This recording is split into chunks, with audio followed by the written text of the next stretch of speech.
तूर दिल गोड़ हो तो ऐसन भाषा से हम पगला गईनी।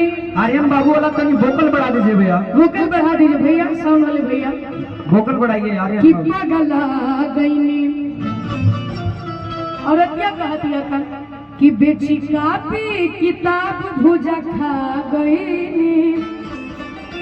ए राजा नैहर में कलम चबा गईनी। देखिए आज के डेट में अगर शादी हो जा रहा है तो चुपचाप कबूल कर लीजिए भैया, नहीं तो ज्यादा अगर कोई पढ़ा लिखा आ गया तो आप अगले दिन आपका सेलिब्रेशन ड्रम में भी हो सकता है। भाई बहुत सारी चीजें हैं तो ज्यादा हम इस पे डिस्कस नहीं करेंगे। काम कैसे करो तो जितना लोग कुआर बड़े खुशी से राजा कोनो दिक्कत नहीं की। हाँ नया नया जिनकर ब्याह भैया उन लोग के तनी दिक्कत वजह से हमारे गोपाल भैया है आवे के बाद भैया कोट दीजिए हमारे अपना बुढ़ वाले अंकल हम सबके बीच प्रणाम है। आवे के बाद क्या कहती है लड़किया कि तहरा पढ़ाई के नहीं थे कोनो डोर हो बोले लो तो इंग्लिश के तुर दिल गोड़ हो तहरा पढ़ाई के नहीं थे कोनो डोर हो बोले लो तो इंग्लिश के तुर दिल गोड़ हो। ऐसा भाषा से हम पगला गईनी पगला गईनी।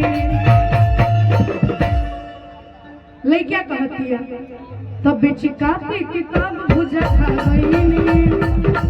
बेची कापी किताब भुजा खा गईनी। राजा नहीं हम ए राजा नहीं हम ए राजा नहीं हम कलम चबा गईनी। राजा नहीं हम कलम चबा गईनी। हमारा पढ़ाई के नहीं के कोनो जोड़ हो हमनी के बीच में भैया मीठा मीठा भैया, हमनी के बीच में भोजपुरी के सुपरस्टार गायक फिल्म अभिनेता बड़े भैया धनंजय भैया उपस्थित हुए। धनंजय भैया एक बार हमने आई ना एक बार ताली बजा दीजिए, जोरदार जोरदार ताली होके के चाहिए। भोजपुरी के वो गायक जेकर वो गाना इतना हिट भइल आप सब इतना प्यार बनी जा नबजिया बैठ का जानी मुझे दिल की बीमारी है। एक बार ताली बजा दीजिए, जोरदार ताली बजा के स्वागत करे बड़े भैया धनंजय भैया के लिए। हम सबके बीच धनंजय भैया आए दिल से आभार इतना समय देने के लिए भैया कि ऐसन भाषा से हम पगला गईनी पगला गईनी।